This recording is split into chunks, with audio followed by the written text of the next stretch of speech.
আমি জানি হুজুর মৌলানা ভাসানী না হলে বাংলাদেশ স্বাধীন হতো না। হুজুর মৌলানা ভাসানী না হলে বঙ্গবন্ধু শেখ মুজিবুর রহমান হতেন না। সেই জন্যে আমি আগে হুজুর মৌলানা ভাসানীর কবর জিয়ারত করতে এসেছি, তার কাছে দোয়া চাইতে এসেছি। আমি আমার কথা বেশি বাড়াতে চাই না। আজকে দেশ জ্বলছে। 1971 সালে আমরা যে বিজয় এনেছিলাম, আজকের ছাত্র, আজকের যুবক সেই বিজয় এনেছে। আজকে দেশের মানুষ যেভাবে অবহেলিত হয়েছে, অসম্মানিত হয়েছে, তার বহিঃপ্রকাশ হচ্ছে আজকের এই ক্ষোভ। বিজয়ী ছাত্রদের আমি বলবো, একটা বিজয় আরেকটা পরাজয়ের জন্য অপেক্ষা করতে হয়। একটা পরাজয় বিজয়ের প্রথম ধাপ। সেই জন্যে যারা বিজয় অর্জন করেছে তাদেরকে মানুষের আস্থা অর্জন করতে হবে, মানুষের বিশ্বাস অর্জন করতে হবে, মানুষকে এই দোজখের হাত থেকে বাঁচাতে হবে। আমি অভিনন্দন জানাই কোটা সংস্কার আন্দোলন এবং বৈষম্য বিরোধী আন্দোলনের মধ্য দিয়ে যে যুবকরা, যে ছাত্ররা এই মহান বিজয় এনেছে, তাদেরকে আমি অভিনন্দন জানাই এবং তাদের বিজয়কে আমি অভিনন্দন জানাই। বর্তমান সরকারকে আমি অভিনন্দন জানাই, সাথে সাথে হুঁশিয়ারিও দিতে চাই যে অতীতের সরকাররা যেভাবে করেছে সেইভাবে বর্তমান সরকার যদি করে, তাদেরও ভবিষ্যৎ অন্ধকার হবে, তাদের ভবিষ্যৎ কোনো মতোই আলোকিত হতে পারে না।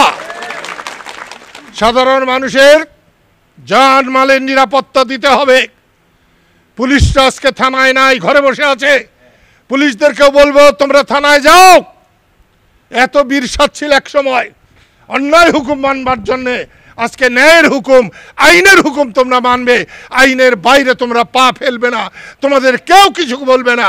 যদি তোমাদের আইন মতো চললে কেউ তোমাদের কিছু বলে, আমরা তোমাদের পাশে আছি, এদেশের জনগণ তোমাদের পাশে আছে।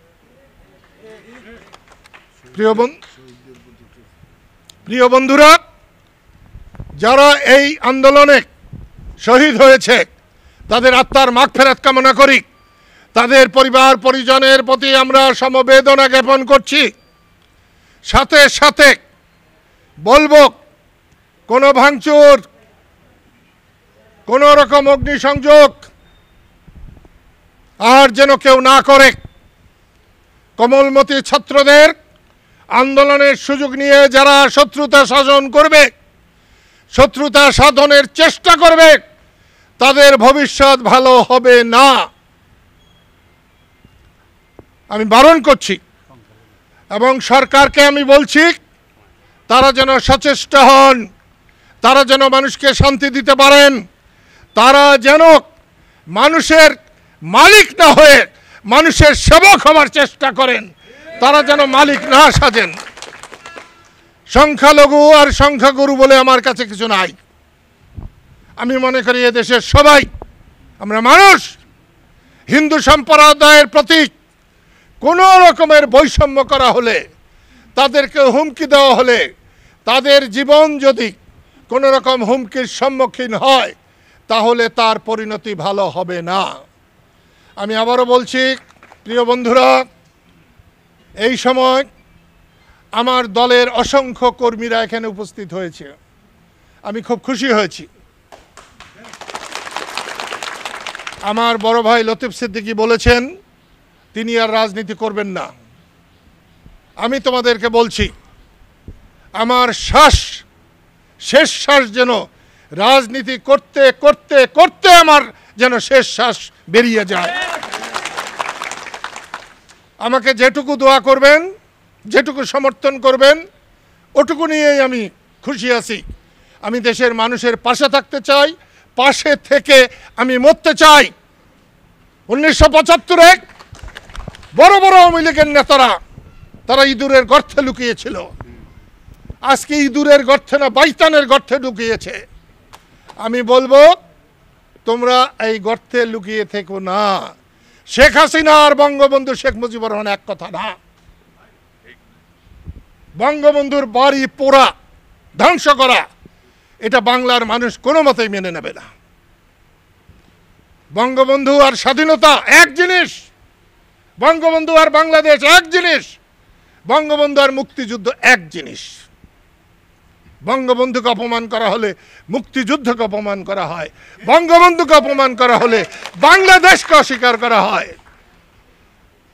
পরশুদিন আমি প্রেসিডেন্টকে বলেছিলাম বঙ্গবন্ধুর ছবি যেখানে শপথ হলো তার পিছনে বঙ্গবন্ধুর ছবি টাঙানো আছে। আমি তাকে বলেছি আপনাকে ধন্যবাদ এই ছবিটার জন্যে। উনি আমাকে বলেছেন আমি মরে যেতে পারি, আমি এই ছবি নামাতে দেব না। আমি সাথে সাথে বলেছি আপনার প্রতি আমার কোনো ভালোবাসা ছিল না, কোনো শ্রদ্ধা ছিল না।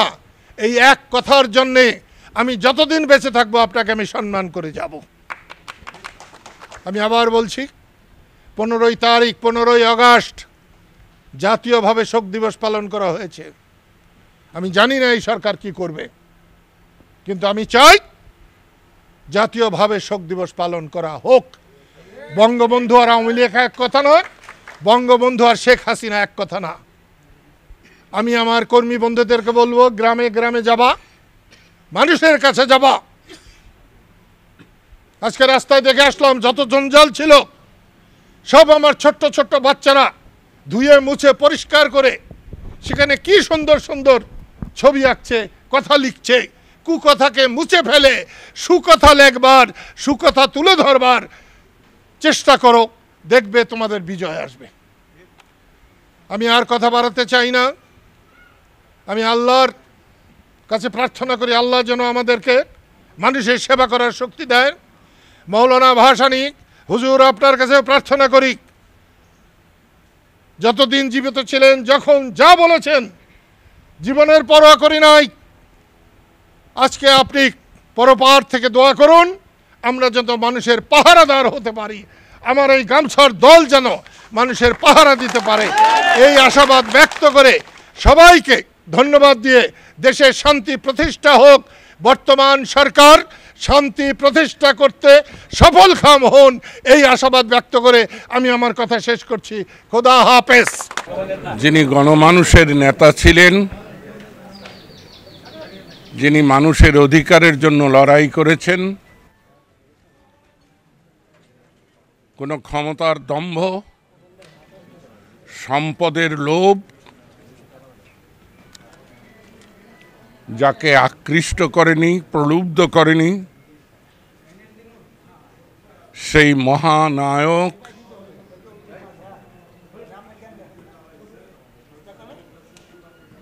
মৌলানা আব্দুল হামিদ খান ভাসানীর এই মাজারে আমি এসেছি মাত্র উপলক্ষ হিসাবে।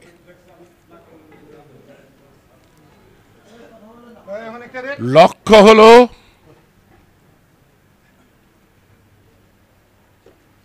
একাত্তরের মহান স্বাধীনতা যুদ্ধ, ৭৫ বঙ্গবন্ধু হত্যার প্রতিবাদে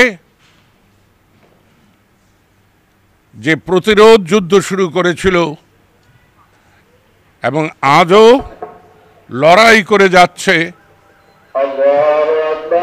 তো বঙ্গবন্ধু হত্যার প্রতিবাদে প্রতিরোধ লড়াই যে শুরু করেছিল এবং আজও এই বাংলার গণমানুষের, অধিকার বঞ্চিত মানুষের, নিপীড়িত মানুষের, অসহায় মানুষের কণ্ঠস্বর হিসাবে পরিচিত, বঙ্গবন্ধুর একান্ত অনুগামী অনুসারী বঙ্গবীর কাদের সিদ্দিকী বীর উত্তমকে আমি সমর্থন করি।